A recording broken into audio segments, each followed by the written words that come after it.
continuamos aqui repercutindo a vitória do presidente Lula. A gente vai falar neste momento com o Cláudio Gonçalves Couto, cientista político, professor da Fundação Getúlio Vargas e também youtuber do canal Fora da Política Não Há Salvação. Oi, Cláudio, bom dia, seja bem-vindo. Bom dia, tudo bem?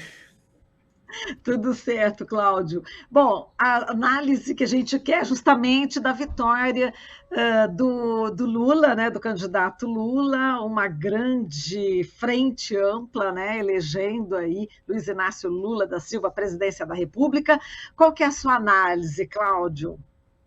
Olha, acho que primeiro a gente tem que observar que essa diferença, que foi uma diferença pequena, né, quando a gente considera o tamanho do eleitorado brasileiro, uma diferença ali de 1,8% dos votos, né, pouco mais de 2 milhões de votos, 2 milhões e 140 mil, né, que é uma diferença muito apertada. Ainda assim, eu diria que é uma vitória heróica, né?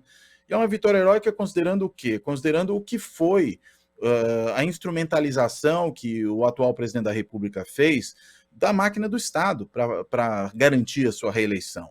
Né? A mobilização aí de 450 bilhões de reais em 4 meses por meio de gastos públicos para além do que seria o orçamento usual, né? Antecipando, por exemplo, o pagamento do auxílio emergencial para o mês da eleição, né? Oferecendo também financiamento de FGTS futuro, né? Garantindo redução do custo dos combustíveis por uma tunga nos impostos estaduais, né? Ou seja, fez uma cortesia com chapéu alheio, né? Mobilizando agora, nessa última hora, a Polícia Rodoviária Federal para atrapalhar a vida de eleitores justamente nas regiões onde Lula teria mais votos, né? E a gente viu que metade das operações criminosas, né, delinquentes da Polícia Rodoviária Federal, elas aconteceram ontem na região Nordeste, sendo que a região Nordeste não tem metade das estradas em nada, e mesmo assim, foram operações atípicas, fora de hora, foram uma desobediência, inclusive, uma determinação do TSE, no sentido de que não se fizesse isso, porque já se tinha notícia, ou seja,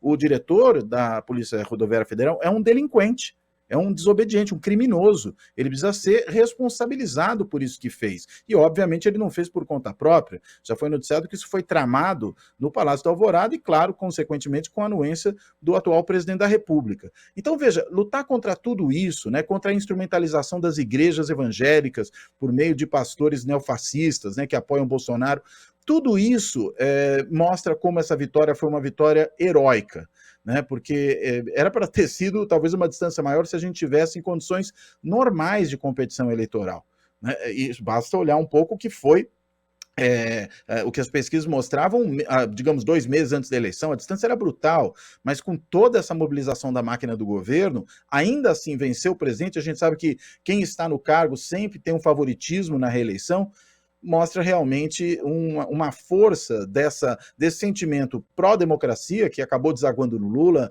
né, o anti-bolsonarismo, né, que passa por esse sentimento pró-democracia, pró-humanidade, porque o bolsonarismo é também um movimento desumano, basta ver o que aconteceu durante a pandemia, né, os milhares de mortes, centenas de milhares de mortes que ocorreram de forma completamente evitável, por incúria, por descaso, por perversidade desse governo. Enfim, diante de tudo isso, eu diria, é impressionante que ainda assim a vitória tenha ocorrido, porque não foi fácil.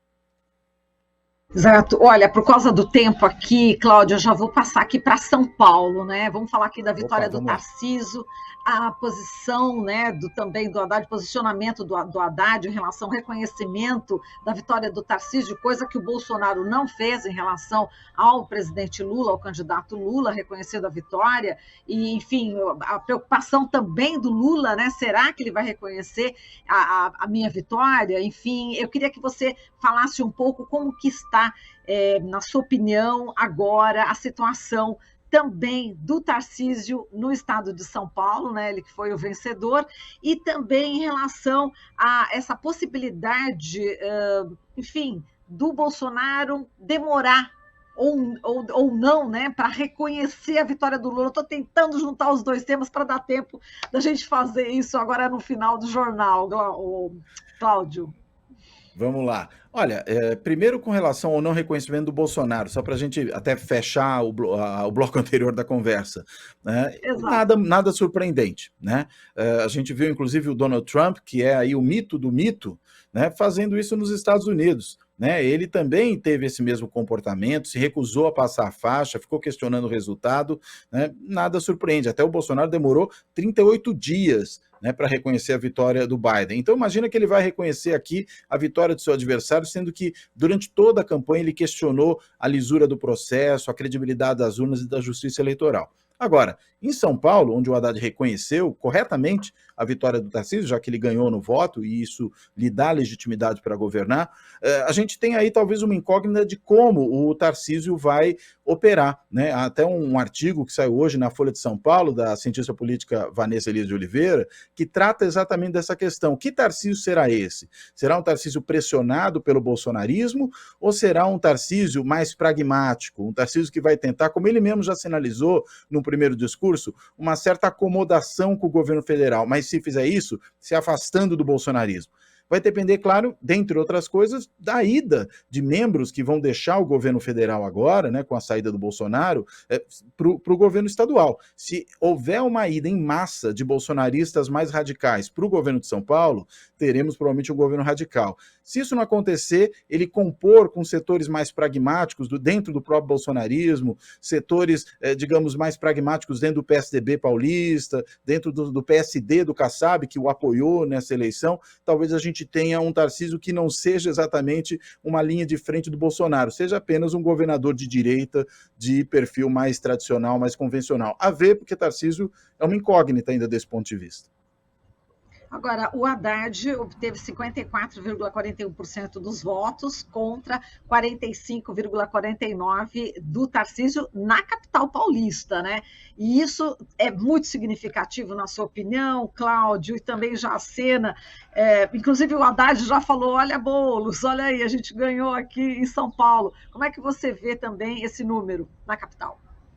Olha, eu acho que é um número importante, mostra uma força do voto progressista na capital, né, do voto democrático na capital, porque aí não é só para presidente, né, a gente está falando do voto para governador, e mostra que a gestão do Haddad, que quando terminou com uma avaliação que não era positiva, isso se refletiu inclusive na eleição do Dória, lá em 2016, me parece que é uma gestão que foi muito compreendida mais a posteriori, né? Nada das medidas importantes estruturais que foram adotadas naquele período foram revertidas, muito pelo contrário, foi-lhes dada continuidade. Veja o caso, por exemplo, mas não só, das ciclovias e das ciclofaixas, né, que se falava muito mal delas e a gente tem visto a expansão delas na gestão subsequente, né, e das duas gestões, né, tanto a gestão Dória, Bruno Covas, como a Bruno Covas, agora com o atual prefeito aí que o sucedeu. Então a gente tem, na realidade, uma prefeitura que muito provavelmente foi reconhecida pelo eleitorado paulistano depois do seu fim, se percebendo que ela era muito melhor do que muitos avaliavam naquele momento. E eu entendo que isso é um dos fatores a se refletir no voto, né? Se houvesse uma percepção muito negativa de Fernando Haddad de São Paulo e, consequentemente, do próprio PT, desse campo da esquerda, ele não teria tido essa vitória na cidade de São Paulo. Acho que representa também isso. E, claro, mostra a viabilidade e a competitividade de uma eventual candidatura do Guilherme Boulos, com o apoio do PT, pelo que o próprio Haddad está sinalizando, daqui a 2 anos, né? Ou seja, a gente tem um quadro que, na capital de São Paulo, me parece, é muito diferente daquele que ocorre no interior do estado, onde, de fato, a gente tem um conservadorismo muito mais arraigado, né, um antipetismo muito mais arraigado, e isso se refletiu nesse resultado na vitória do Tarcísio e também do Bolsonaro no estado de São Paulo. Cláudia, a gente agradece muito aqui a tua participação. Infelizmente, o tempo já está esgotado, mas com certeza você vai voltar com o Glauco aqui muitas vezes para continuar a fazer essa análise. Tá bom, querido? Um beijo para você, Cláudio. Até mais. Um beijo para todo mundo e tempos democráticos virão. Exatamente, vamos lá. Falamos com o Cláudio Gonçalves Couto, cientista político, ele que é professor da Fundação Getúlio Vargas e também do canal Fora da Política, Não Há Salvação. Você está ouvindo Jornal Brasil Atual. As notícias que os outros não dão.